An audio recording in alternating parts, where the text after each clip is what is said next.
FutureTrend channel is glad to welcome all of our subscribers. We are ready to present our point of view of how to trade major currencies in the world financial markets for the date of 1st of February 2019.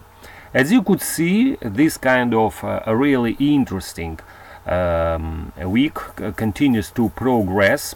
Today is the last day of this really full of different kind of events. Week finally closes by the United States super powerful, let's say so, economic report in the form of United States jobs report, so-called Payrolls report. Also today probably we will have first results of the trade negotiations between the two economic superpowers like the United States and China, taking into account that yesterday Donald Trump already told that he wanted a kind of big trade deal, and already United States trade representative told that 2 days of really tough talks should produce a kind of comprehensive trade agreement between the countries. Of course, that should bode well for the overall risk-on sentiment in the financial markets. And from that point of view, probably the United States dollar should remain on the weaker side, but such kind of currencies like, for example, Australian dollar, which is sometimes a barometer of risk-on sentiment in the financial markets, should progress further to the upside. At the moment, anyway, we see a little bit different kind of picture. Australian dollar is looking not so good at the moment after yesterday's testing of its 200 daily moving line that's located today around 72.92.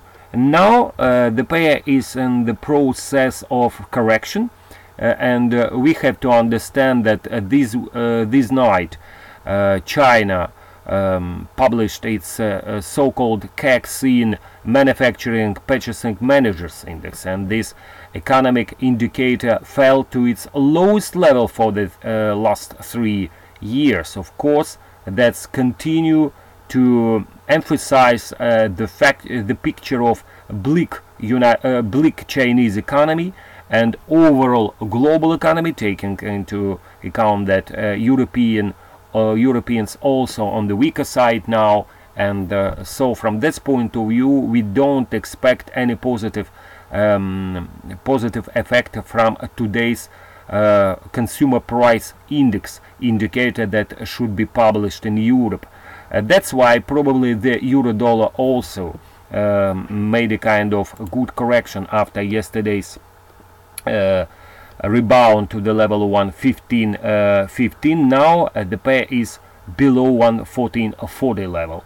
Overall here the situation still remains a kind of range bound, because around the level of 1.13 the euro currency continues to find a kind of strong support, and that's why we will use an opportunity of another drop to this line to re-enter a long position in the currency. At the same time, you should understand that every time when the pair is trading above the level of 1.15, now a kind of pivotal resistance barrier, the pair finds a kind of stronger offers.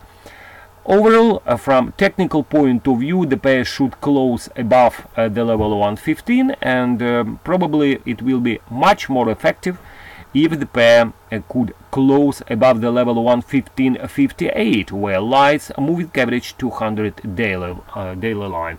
That's a kind of technical picture for the Eurodollar. As regarding dollar yen after a drop below 108.40 yesterday, still continued to trade not far from this level. We continue to suggest that while below its psychological resistance barrier 110, the pair should continue to slowly progress to the downside. Anyway, we decided to move our stop loss barrier to the level of 109.20, And now we will tell you why. Today is the day of publication of the United States Payrolls report. Taking into account the results of this week Federal Market Open Committee meeting, any kind of other next kind of economic reports from the United States should really scrutinized by market participants, because now especially such kind of bigger economic numbers like United States non-farm employment change, unemployment rate, as well as wage inflation, of course the market should react much more sensitively to this kind of data after the attitude of to be patient as regarding next moves that was decided by the Federal Bank during its last meeting.